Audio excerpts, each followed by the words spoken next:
শীতকালের সময় প্রচুর নতুন আলু পাওয়া যায়। তো একদম ছোট্ট ছোট্ট যে আলুগুলো হয় সেগুলো দিয়ে আলুর দম খেতে দারুণ লাগে। আসসালামু আলাইকুম everyone, welcome to Mampi's kitchen. তো আজ শেয়ার করব নতুন আলুর ছোট্ট ছোট্ট আলু দিয়ে আলুর দম রেসিপি। তো প্রথমে একটা পাত্র নিয়ে নিয়েছি, মানে কড়াই নিয়ে নিয়েছি, তাতে দিয়ে দিলাম প্রয়োজন বুঝে তেল। আমি এখানে সয়াবিন তেল ব্যবহার করছি, তোমরা চাইলে সরিষার তেলে রান্নাটা করতে পারো। তারপর ফোড়নে দিয়ে দিলাম তেজপাতা, কাঠ, লবঙ্গ আর এলাচ। একটু ভেজে নিয়ে দিয়ে দিলাম পেঁয়াজ কুচি। পেঁয়াজটা দিয়ে একটু ভালো করে ভেজে নেব, খুব বেশি পুড়িয়ে ফেলবো না। যখনই একটু নরম হয়ে যাবে দিয়ে দেব পরিষ্কার করে রাখা আলু। আর আলুগুলো একদম একই সাইজের, দু একটা আলু একটু বড় ছিল, আমি সেগুলো কেটে নিয়ে একদম একই সাইজের করে নিয়েছি। তারপর আলুগুলো 1 থেকে 2 মিনিট মতো একটু নাড়াচাড়া করে দিয়ে দিলাম স্বাদ মতো নুন। তারপর নুনটা দিয়ে আলুটা ভালো করে ভেজে নেব। আলুটা যত ভাজা হবে তত কিন্তু তরকারির টেস্টটা দারুণ আসবে। তো আলুটা দেখতেই পাচ্ছ আমি কিন্তু অনেকক্ষণ ধরেই ভেজে নিয়েছি। বেশ কিছুক্ষণ ভাজার পর আমি দিয়ে দিলাম আদা আর রসুন বাটা। আদা আর রসুন বাটাটা দিয়ে আবারও খুব ভালো করে ভেজে নেব,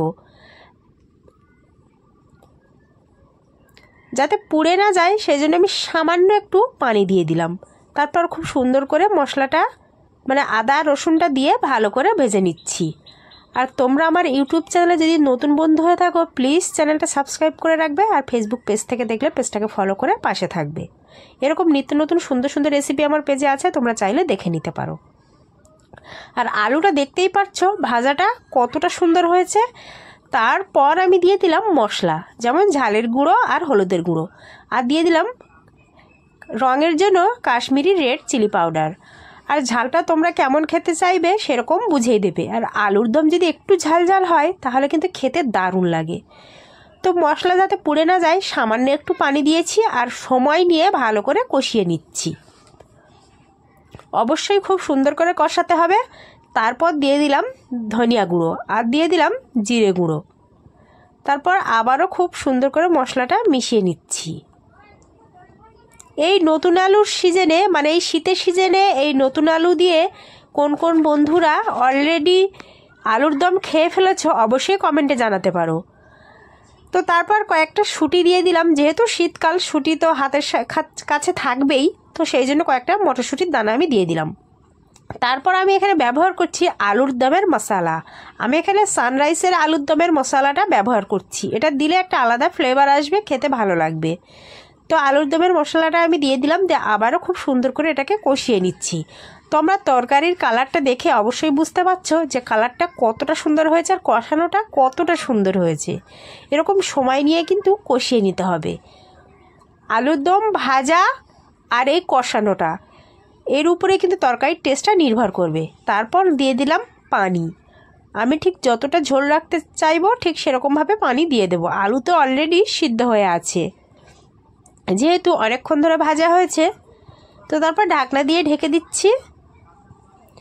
ঢাকনা দিয়ে ঢেকে দেওয়ার পর দেখতেই পাচ্ছ খুব সুন্দর করে ফুটে উঠেছে। আর কালারটা তোমরা নিজেরাই দেখে বুঝতে পারছো যে তরকারিটা কতটা টেস্টি হতে পারে। তো আমি একটু ভালো করে নাড়াচাড়া করে দিচ্ছি।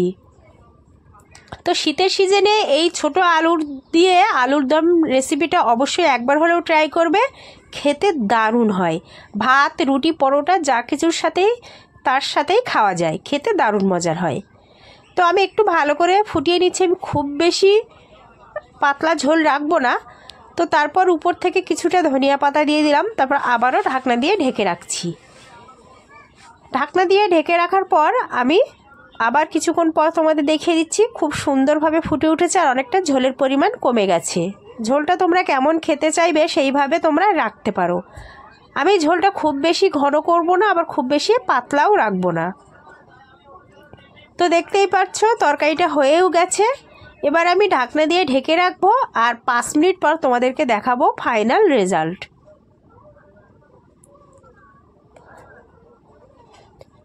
এই যে দেখতেই পাচ্ছ, আর আমি বলতে ভুলে গেছিলাম ওখানে কিন্তু গরম মশলার গুঁড়োও দেওয়া ছিল। আর দেখো কালারটা কতটা সুন্দর এসেছে। তো অবশ্যই শীত তো চলে যাচ্ছে, অবশ্যই এই ছোট আলু দিয়ে একবার হলেও এই রেসিপিটা ট্রাই করবে। আজকে এই পর্যন্ত, দেখা হবে পরবর্তী